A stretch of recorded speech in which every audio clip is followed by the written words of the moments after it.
First off, let's stick to my basics. Welcome back to my YouTube channel. As you can see by the title, I will be ranking princes and male leads from Disney movies and some not Disney movies. Now, first we're going to start with Prince Charming. When I was watching the movie, he really only came in like the last 20 minutes. I don't even think he was in it for 15 minutes. He was barely in it.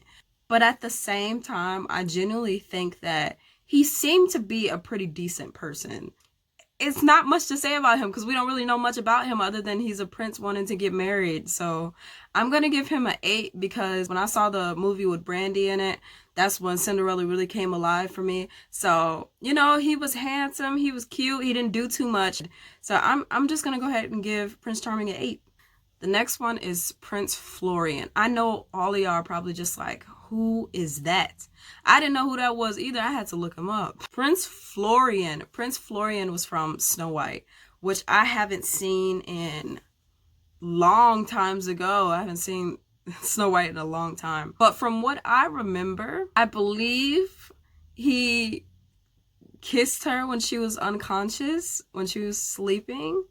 So I'm gonna give that a 0. I'm gonna give that a 0. I don't care if it would have saved her life. I'm gonna go ahead and give that a 0. Because if you had told me like, okay, you know, in order to save someone, you have to like, you know, it's one thing to do mouth-to-mouth resuscitation, but that's not what that was. He was generally just like, you know, look at her sleeping there. Like, let me just go ahead and no, that's too much for me. Like, I didn't even know who he was. He came in even less than Prince Charming did. He came in the last 5 minutes of the movie and we figuring out that he has to kiss this girl that's sleeping.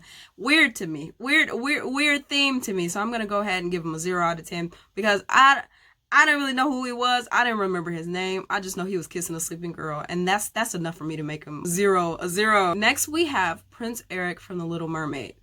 So a lot of these princes don't come in. Like, I guess that's a common theme in these shows that these movies that they don't come into like the very last few minutes of the movie. But Prince Eric came in like a bit earlier than that. Like, he came in like kinda at the beginning when she was like looking at his ship and stuff like that. It was hard coming up with a rating for Prince Eric because it's like, at the same time, it's like he seems to be like a decent person because even when she couldn't talk, like, he wasn't like, he was still falling in love with her, which is cool because he didn't let that like stop them from engaging. Like, some people be like, oh, like, this girl can't talk, like, okay, whatever, I'm a prince, let me get back to what I'm doing. No, but he actually like engaged and interacted with her. He was like, I don't care. He's like, I don't care about none of that. And he didn't do anything that was inherently bad like some of the other people did in Disney movies. I'm just gonna give him a 7 because he didn't do anything bad and he didn't really do anything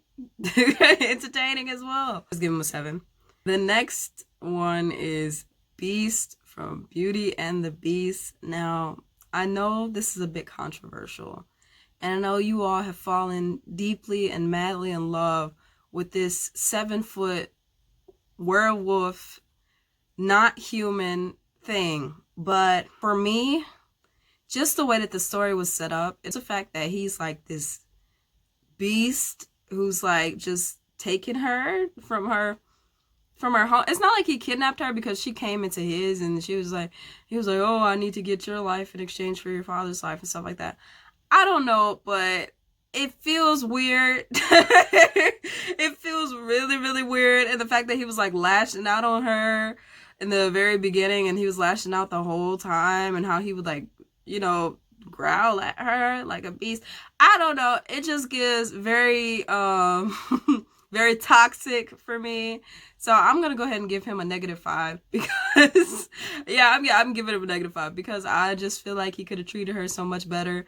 Like, even though she did have to live with him, he could have been much nicer to her. Like, girl, I didn't really like the Beast. I never did. I don't know why people like the Beast. He seems like just this horrible person. Like, I didn't even care about the curse or the spell that was on him. If he was nicer or something like that, she would have liked him much quicker. But he was just like this rude, mean little man. And then when he turned into a human, I don't know what that was supposed to change. Like, he was still like a similar person. Like, he's still the same person, like, regardless. But yeah, he's gonna get a -5 for me. Next we have Aladdin, and this is a really unpopular opinion. Like, everyone loves Aladdin, and don't get me wrong, I like that he's like this mischievous person who like is very charming and has this personality, but at the same time we have to look at what Aladdin actually is. So I haven't rewatched any of these movies except for like Cinderella to do this video, but Aladdin, last time I checked, if I am correct, now I'm rating these princes as like if they were human, not just as their little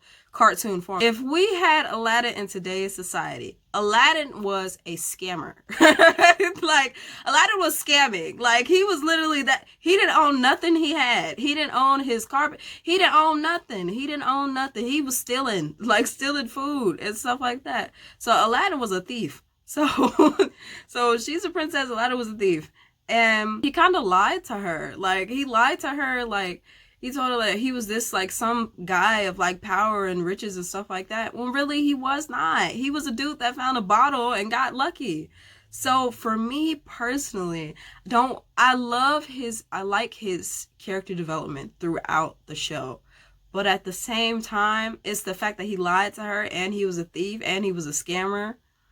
But he's handsome, so that lifts up his score. But at the same time, still wrong. So I'm going to go ahead. I'm going to give Aladdin a 5 because, I don't know, it's kind of like, you know, I didn't like the way that he lied to her and tried to act like he was somebody he wasn't. And he was really scamming. He was really out here scamming. He had a genie that was helping him scam.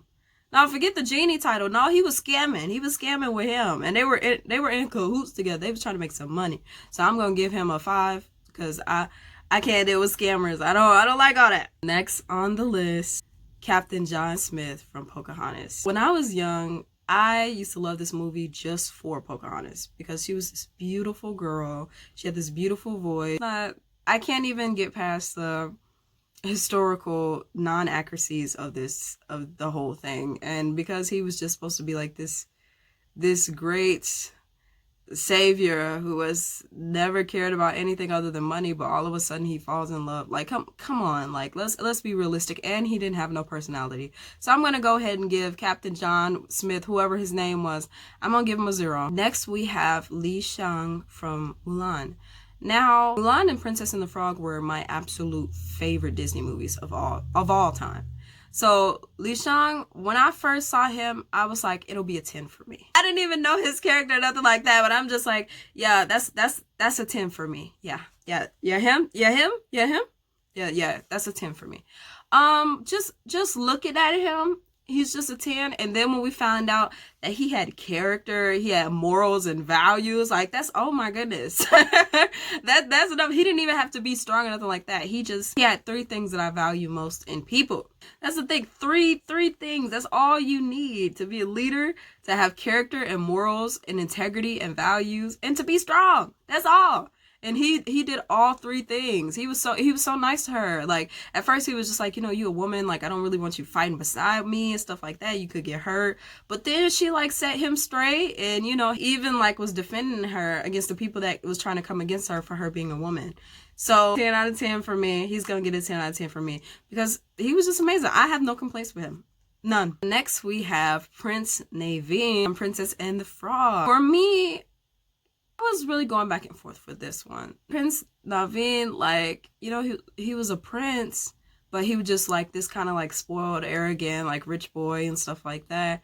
But then he met Tiana and they went through a few things, and then he was like, hey, I'm a brand new guy now and I'm in love with you. Let me buy you your little business or whatever. I quite like that part. I quite like the fact that he saw that she was talking so passionately about this business and she had been trying to get it off the ground and stuff like that. And then when they became like real people, he was like, let me get this for you. Get this for you. Even though it just goes to show that whatever it is that you're doing, if you're working hard at it, and if you are constantly growing and expanding and getting better, that someone will eventually see your progress and help you out with what you're trying to do. It may not be a romantic love interest that's handsome like Prince Naveen, but it'll be someone. So just don't give up in what you're doing, because eventually it'll come to a fruition and you'll reap everything that you've sown. Prince Naveen was, I think at first I didn't like him, but at the end you get to see like his character development and you get to see how well he treats Tiana. So I'm going to give him a 10 out of 10 as well, because even though he didn't start out the best, he had an amazing finish. He had an amazing finish with Tiana, They were able to live happily ever after. So I liked how he supported her, and I think support is a huge thing. So I'm gonna give him a 10 out of 10 for me. Last one today is Flynn Rider from Rapunzel. I know. Everyone loves Flynn Rider. Everyone loves Flynn Rider. They're just like, oh, he's just so handsome and so mischievous, and he has such a good voice, and they say all these things about him.